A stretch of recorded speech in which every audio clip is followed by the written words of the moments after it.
Vadodara one વિભાગ હવે આધુનિક વાહનથી સજ્જ બન્યું છે। વન્યજીવોના રેસ્ક્યુ માટે વન વિભાગે અત્યાધુનિક રેસ્ક્યુ વાન આપવામાં આવી છે, જેનાથી વન્યજીવોનું સહી સલામત અને કપરી પરિસ્થિતિમાં પણ રેસ્ક્યુ કરી તેઓના જીવ બચાવી શકાશે। વડોદરા વન વિભાગના રેન્જ ફોરેસ્ટ ઓફિસર કરણસિંહ રાજપૂતે જણાવ્યું હતું કે આજે વડોદરા વાસીઓ માટે ખૂબ આનંદ અને ગૌરવની લાગણી અનુભવે છે।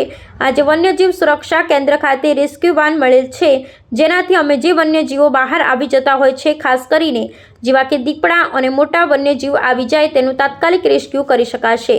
અમને ગુજરાતમાં સુરત, વડોદરા અને છોટાઉદેપુર ખાતે આપવામાં આવી છે, એમાંથી આપણને એક સારી એવી રેસ્ક્યુ વાન મળેલ છે, જેનાથી સહેલાઈથી આપણે નીલગાય, મગર, દીપડા અને જેવા વન્યજીવોનું રેસ્ક્યુ કરી શકીએ છીએ।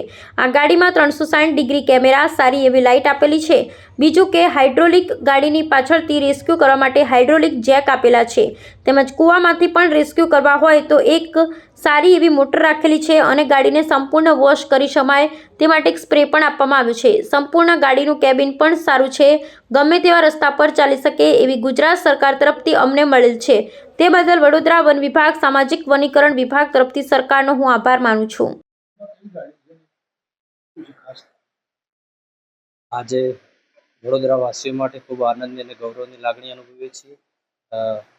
આજે વન્યજીવ સુરક્ષા કેન્દ્ર ખાતે અમને wildlife rescue van Ashok લેલનની મળેલ છે, જેનાથી અમે જે વન્યજીવો બહાર આવી જતા હોય છે, ખાસ કરીને જેવા કે નીલગાય, દીપડા અને મોટા કોઈ વન્યજીવ આવી જાય તેનું તાત્કાલિક રેસ્ક્યુ કરી શકાશે અને પૂરા વડોદરા શહેરને આનો લાભ મળશે।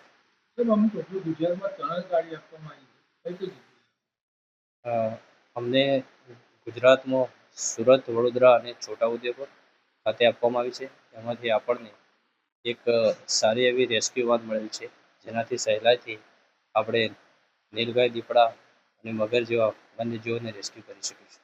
આ ગાડીમાં ખાસ કરીને શું શું અંદર મૂકવામાં આવે છે? ગાડી 360 ડિગ્રી કેમેરા ગાડીની ફરતે છે, તેમજ સારી એવી લાઇટ આપેલી છે। બીજું કે હાઇડ્રોલિક ગાડીની પાછળથી રેસ્ક્યુ કરવા માટે હાઇડ્રોલિક જેક આપેલા છે, તેમજ કૂવામાંથી પણ રેસ્ક્યુ કરવા હોય તો એની એક સારી એવી મોટર આપેલી છે અને ગાડીને સંપૂર્ણ વોશ કરી શકાય તે માટે એક સ્પ્રે પણ આપવામાં આવે છે। સંપૂર્ણ ગાડીનું કેબિન સારી હાલતમાં અને વ્યવસ્થિત, ધારો કે કાદવ કીચડવાળા રસ્તામાં પણ સારી રીતે ચાલી શકે એવી ગુજરાત સરકાર તરફથી અમને મળેલ છે।